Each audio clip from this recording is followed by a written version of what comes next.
For straight leg hip flexion, pails and rails, I've got a couple of mobility sticks here, but this is more just for more irradiation and for balance and stability as well. So I want a nice, stable, hard table or bench to place the heel of my foot on. Okay, so I'm just using my right leg here. I'm going to bring my leg up, heel down, have a soft bend in my knee, so I don't want to lock that knee in. I'm going to have a straight back and really kind of stick my chest out, and then I'm going to go forward, hip hinge, trying to get my chest or aim my chest over or towards that front knee, and I'm going to bring myself into end range of straight leg hip flexion. So you want to feel the hamstring going to length as you come forward.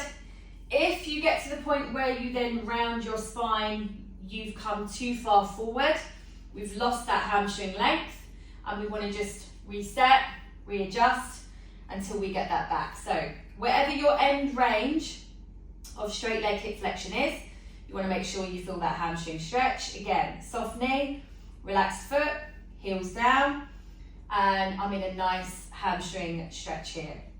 I'm going to hold the stretch for around 90 seconds to 2 minutes, relaxing the breathing. Try not to move or fiddle outside of the stretch. Stay in this position. After your 90-second hold, our pails contraction, so we're going to do some pails and rails isometric sets here.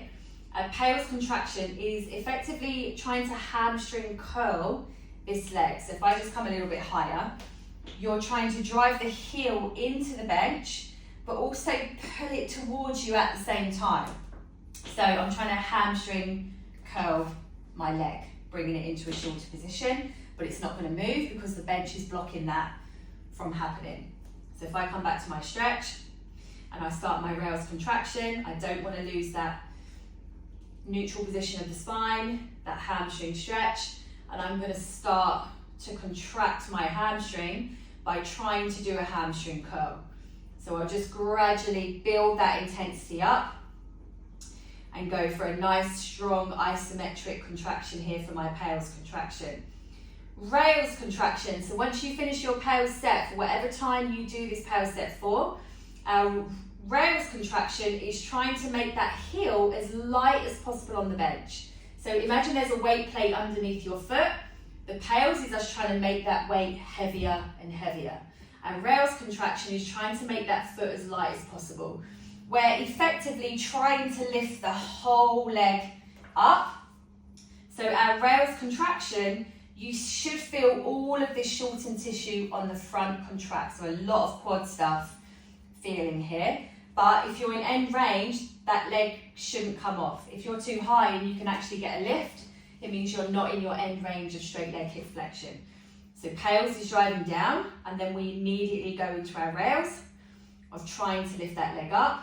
Don't round the spine in order for that to happen. Don't shift out of that stretch. Stay in that position. So that's our rails contraction. Pails is driving down, rails is trying to lift up. So that's straight leg, hip flexion, pails and rails.